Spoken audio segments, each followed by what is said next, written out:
1 Samuel 30:8, it reads, "And David inquired at the Lord, saying, Shall I pursue after this troop? Shall I overtake them? And he answered him, Pursue, for thou shalt surely overtake them, and without fail recover all."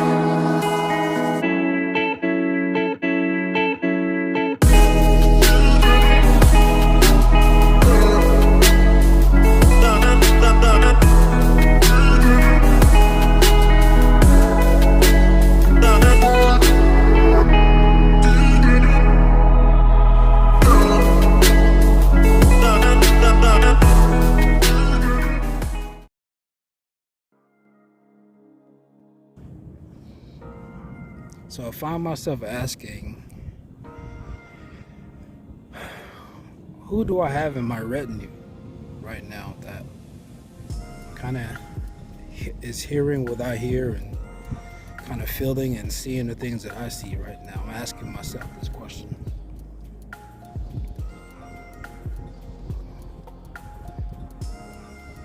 Who do I have around me that senses, something coming, something happening, or things that are going on kind of behind the scenes that's just below the surface that can't quite make out, but kind of know, like, hey, time to get myself in order. I've been asking myself this question. I've kind of been poking and prodding a little bit to see the type of people that I have around me,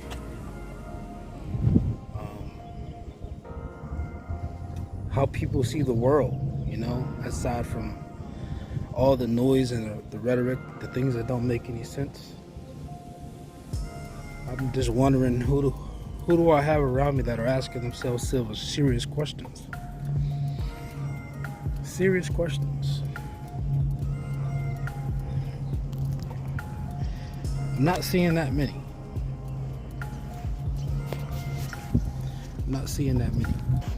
But I had a suspicion about Facebook and social media, so I withdrew myself from posting my thoughts. And I wanted to watch. I made a decision to pull back and just observe. So I did that, and I started noticing some things. Anytime there was an incident that happened, it didn't really matter what it was, but the ones that got a lot of attention in the media, I noticed how people responded to it. I noticed how people responded before they had all the information, all of the facts, the circumstances. Before any of that was uncovered, everyone was kind of quick to the draw. And everyone started putting their feelings out. And I remember watching that. And I took note to myself when these things were happening. I remember one incident that took place back in 2013. How many of you people remember Miriam Carey? It was 38 minutes of fear and chaos in the nation's capital today, and tonight we know that the person at the center was a woman with a very young child in a car. She rammed the barricade outside the White House. Next, a car chase, gunshots. The unmistakable sound of gunfire as an unarmed woman, sources say had a history of mental illness and a toddler in her back seat, eludes police. She took a wrong turn at the Capitol. She had her small child in the back seat.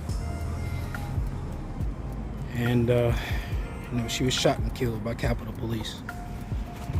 How many of you remember that? I remember it. I remember it very, very well because I remember watching people's comments about that. I remember people making comments about how, oh, that's what she gets. She was crazy. She had mental problems. Anything you could think of in defense of the shooting.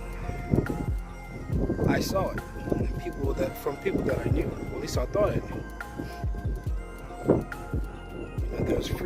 There were a few people who were actually saying, "Wait a minute, did that happen? Did that need to happen?" So I remember, because in the house there was a standing ovation. They gave a round of applause for keeping them safe. And I remember thinking, wow,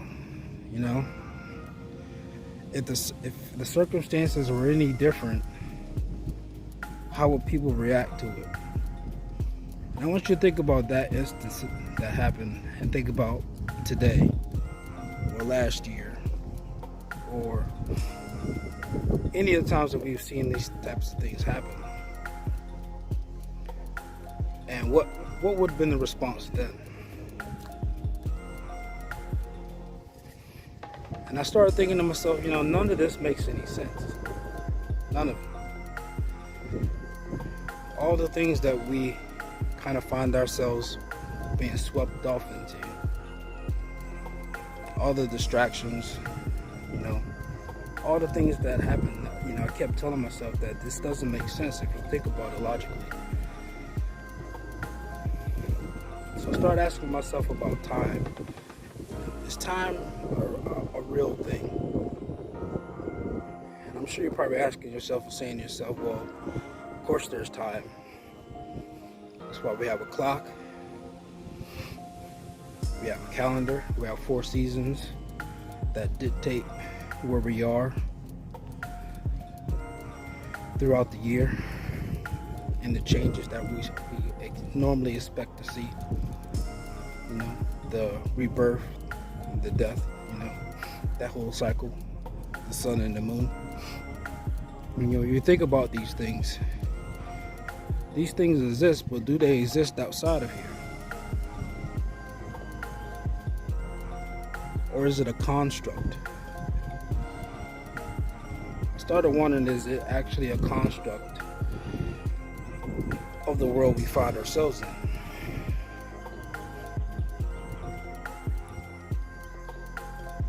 And I know it is. I know it is based upon everything that I can see with my eyes, that I can comprehend logically.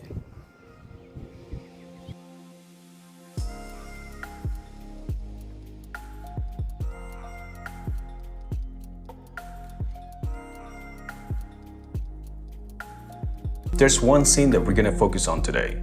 Have a little watch.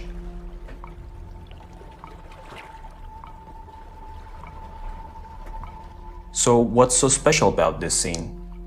Well, just in the span of this 5-second clip from this planet, a lot has happened on Earth. I mean, a lot.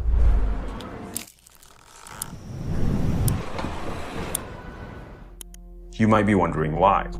Well, just after the touchdown on the planet, Dr. Cooper said something very important. Go, go, go. 7 years per hour here. Let's make it count. So 7 years per hour. What he means by that is that if they spend 1 hour on that planet, time will pass 7 years back on Earth. So how is that possible? In this video, we're going to explain time dilation while bringing the context of what happens in Interstellar. We touched upon the fundamentals of this topic from our previous video about Einstein's relativity. You can check out the video here, but just to give you a brief summary, we can say the following. Under the influence of a strong gravitational field, time slows down. So if you're just hanging out near a massive object, you will experience the effect of time going slower. But gravity isn't the only thing that can warp time. According to another one of Einstein's theories, special relativity, time slows down for an object when it moves. Combining these two concepts together, we could consider this scenario. Suppose that we walked up a flight of stairs. Our body is slowly moved away from Earth, meaning that we will experience time going faster. But at the same time, since we are not stationary while going up, we should experience time going slower. So being farther from the pull of gravity causes our clock to tick faster, but moving counteracts this effect. Of course, this is all oversimplified. and the devil's in the details.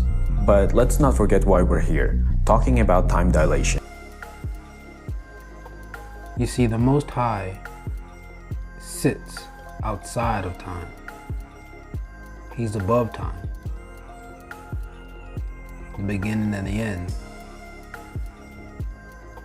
The I am that I am. You see, we find ourselves locked, placed inside the proverbial tree of time.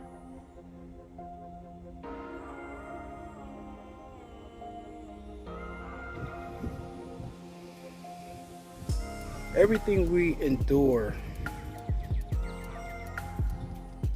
in this time that we find ourselves in this world, all the things that the trials, the heartache, the pain, the joy, these experiences that we are giving, they're given to us to build character, to refine ourselves, to test your mettle, for lack of a better analogy. Because life is a gift. It's a gift granted to bring you to two known possibilities, two known outcomes. Two outcomes that are pretty much set in my eyes. One, all the things that you endure in your life are going to lead you either further away from the Most High or bring you closer to the Most High and really know who He is and what this is all about. Aside from that, I don't really see too much else. That's basically what it comes down to, and that choice. I'd like people to start, thinking about where they fall into that choice. Are you going to let yourself fall further and further away from the truth? Or are you going to commit yourself, be steadfast, have courage, repent, and come under the fold that the Most High wants you at? That's the question. That's the test. Before the C19er, 2019 was one of the toughest years I ever experienced. There were a lot of things that happened. A lot of things that I had to endure, face standing tall, and make real hard decisions in my life. And in January of 2020, it all makes sense to me that everything that I have gone through in my life, the good and the bad, but those trials, those were moments for me to rejoice and show myself approved. Those were the moments that were to enable me and to lead me into being a better person, to build my character further, to build my resolve,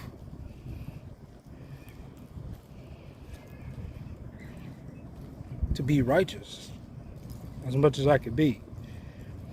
If it wasn't for 2019,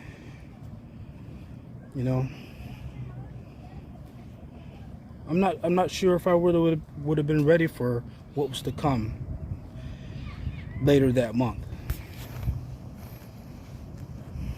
But I was prepared. I was already moving myself in a position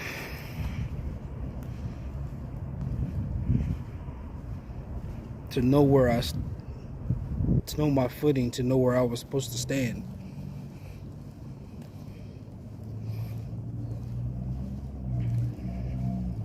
But all these distractions that are taking, my people away from accountability, time of my silence is quickly coming to an end, and I really don't like hearing myself talk, you guys. This is not something that I prefer to do. It's not my strong foot. It's not my strong point at all. Speaking on these type of things,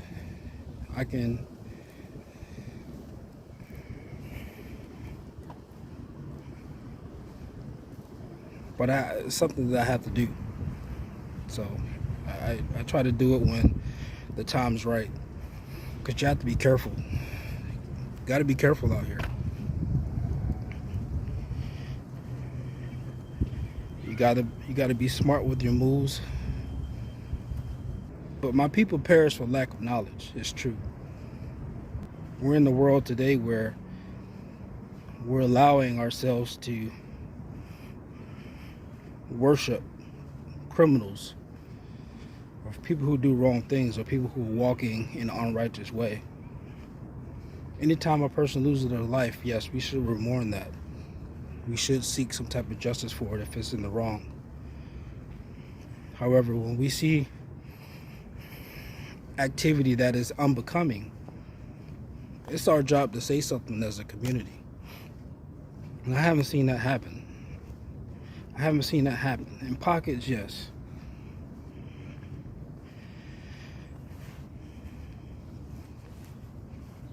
You know, for years back, I was looking for certain men who were older to come out and speak on these types of things, such as accountability. Because the biggest problem that I see in the black community deals squarely with black people. Outside of that is just excuses. You know, the majority of my life, I always found myself on the outside of my own community. It was never a place I wanted to be, but that's just how I ended up. It took me a long time to really understand why that was. It took me a long time. All throughout my childhood, into middle school, into high school, into college, I really got to see the different levels of how blacks treat blacks. Particularly blacks who went against the grain of the social engineering that was bestowed upon them. I always wanted to be my own person, my own man. And want to take that types of approach to life was looked down upon. Now, here I was, a guy who never done drugs, was not a big drinker, didn't take his first drink of alcohol until he's 21, really. None of those things really interest me. I got picked on a lot, and I was an outcast, and I never understood why I got picked on so much. You know, as a kid, you try to ignore certain things, but it was there for a while, not understanding. It didn't start to really click into me until I got to college, and it was worse. You know, here I was at a big university, and the only people I had issues with were my own.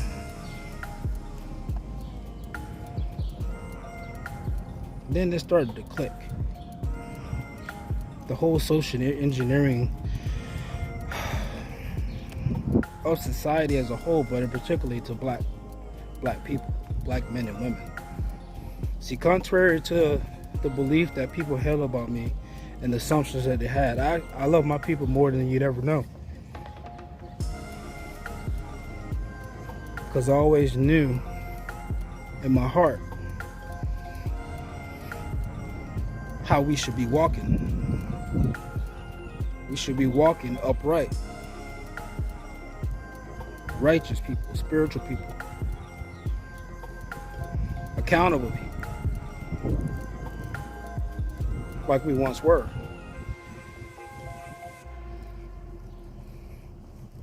You know, I didn't really understand Deuteronomy 28 until I went back through and started studying a little bit closer. I'm trying to tell people who you are and who I am in a way that leads you to that understanding for yourself. You can't be told who you are. You can't be told where you actually come from. Just like you can't know the Most High unless you show yourself approved. Religion is not going to take you there. This world's not going to take you there because it doesn't want you there. It doesn't want you to know who you are.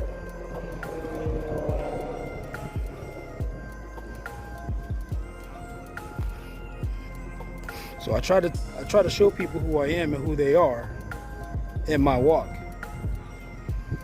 I try to do it subtly.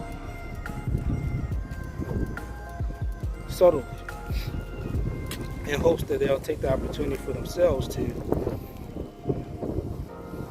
see what it is I'm trying to show them. But like I said, it's not about me. It's really about the whole accountability and making a choice.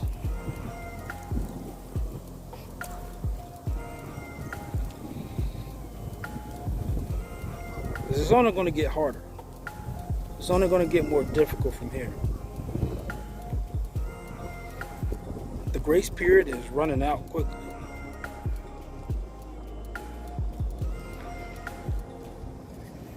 And if I could just reach one person, then in my eyes, I hope and pray that that's enough for me.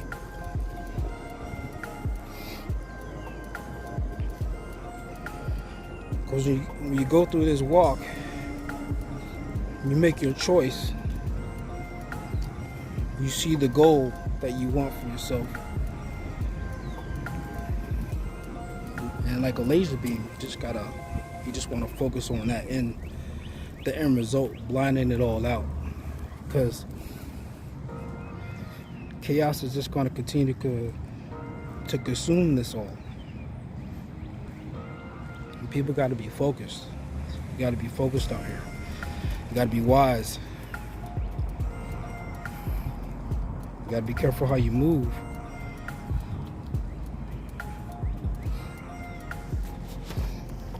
But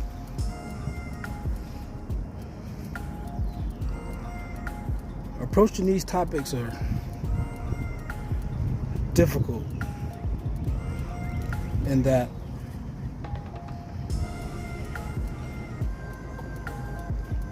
there's so much to put into such a short time span that it makes it hard. You start to second guess yourself. It's not your problem, it's mine. But when you speak on topics like time and body code, quantum physics, what's actually happening at CERN, AI, all this coming tech, all that is, what people need to be thinking about instead of the surface level stuff. You start to see that